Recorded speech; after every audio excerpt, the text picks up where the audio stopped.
Oh my man. Okay, hi Claudine. Hello. Hi. So, do you eat Asian food? Of course I eat Asian food. I mean, I've been involved with an Asian community.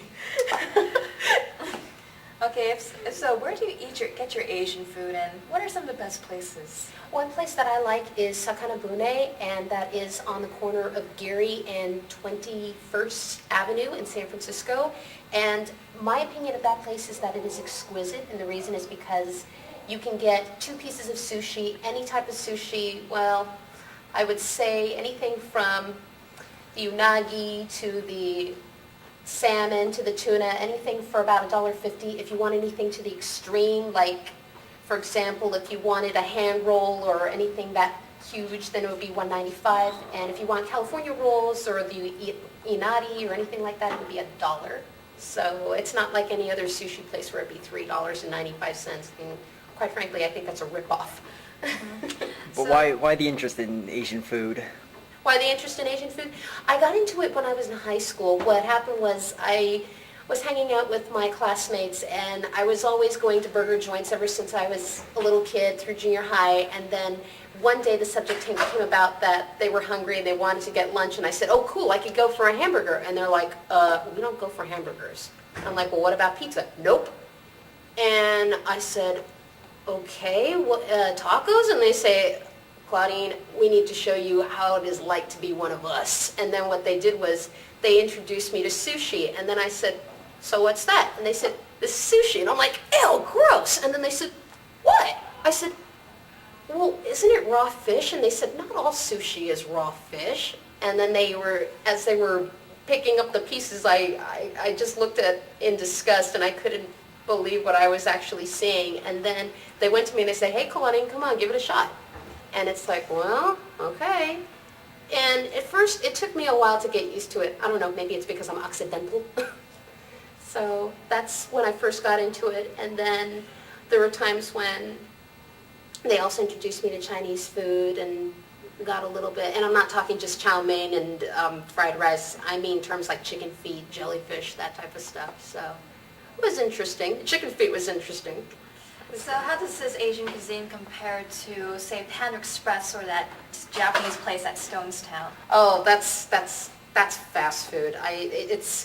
It's not the real deal. It's not like home cooking, because I think like the Hana Grill and the Panda Express and all those places, everything's all processed, or they put like some kind of preservative in it, and it's just not that appealing to me. I'd rather, if I wanted Asian food, I'd rather go with the real deal and go to a real Asian restaurant. It's just like if, you wanted Mexican food and you wanted to go to Chevy's or something. I mean, that's not real Mexican food. You want real Mexican food, you go to a taqueria, a real taqueria. So that would be my thing. And also another question. Would you like to tell us about what you are wearing right now? Oh, okay. What I'm wearing right now it's no particular character. It's a Gothic Lolita costume, and this is something of my own creation. I mean, I did look at a couple of magazine articles. Originally, the blouse is supposed to be a short sleeve, but I wanted to give it more of a twist, and I just made the bell sleeves myself, and I just added it so it's a little bit stretchy right here. And it's a 2-piece outfit, and I wanted something simple, but at the same time, I wanted something that was a little bit more colorful. It says, well, it kind of says me. My favorite color is blue. That's why it's blue. And I wouldn't exactly say this is your typical gingham, because it has a few daisies on here, if you want to zoom in on that. A couple daisies on the fabric, and then you can't necessarily find this unless you go to Discount Fabrics in San Francisco. It doesn't matter which one you go to, but they will have this particular one, and they come in all different colors.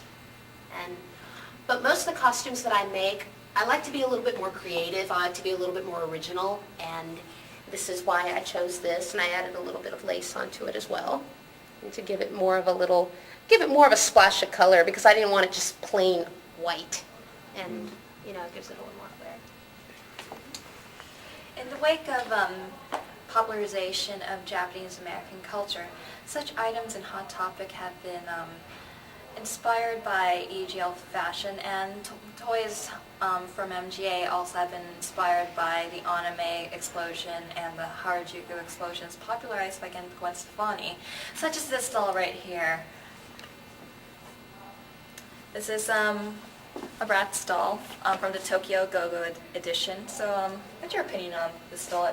They said the product description was like it had anime style eyes. I do not see anything anime style related in this. This is all Americanized. I think they just created this character because it does look a little bit like a little girl. More, I think the eyes just basically give it character, and it also symbolizes beauty with this doll, but it does not symbolize anime. And for anybody who is interested, the reason why anime has big eyes, where some of the characters have big eyes, it symbolizes innocence, but at the same time it also shows there's a lot of emotion with eye expressions, like such as a shimmer or even a squint, or even if pupils tend to die out, that's another indication. It could mean that somebody's in a trance. But if you were to ever watch anime, and if you see characters, most characters with slanted eyes don't really symbolize innocence. It doesn't mean that there's any type of good in them, so to speak. Or it could mean that they are insane, whichever comes first. If you want to look at the character Kuno from Ranma 1/2, his eyes are not big, and they're slanted, and the reason is because he's kind of crazy in his own right, and he can't put 1 + 1 together, so that's a different story. That is all we have for today. Thank you, Claudine, for participating in our interview. Okay. And do the washing machine on your way out. Just kidding. That is so bad. That is so bad. I think if I just keep this in here for a while for an outtakes. Huh? That is so bad. Oh yeah, keep that washing machine. Well, I didn't see you clean up anywhere.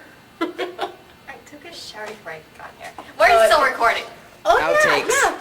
I'll take some. Oh God. Are you serious? And outtake done.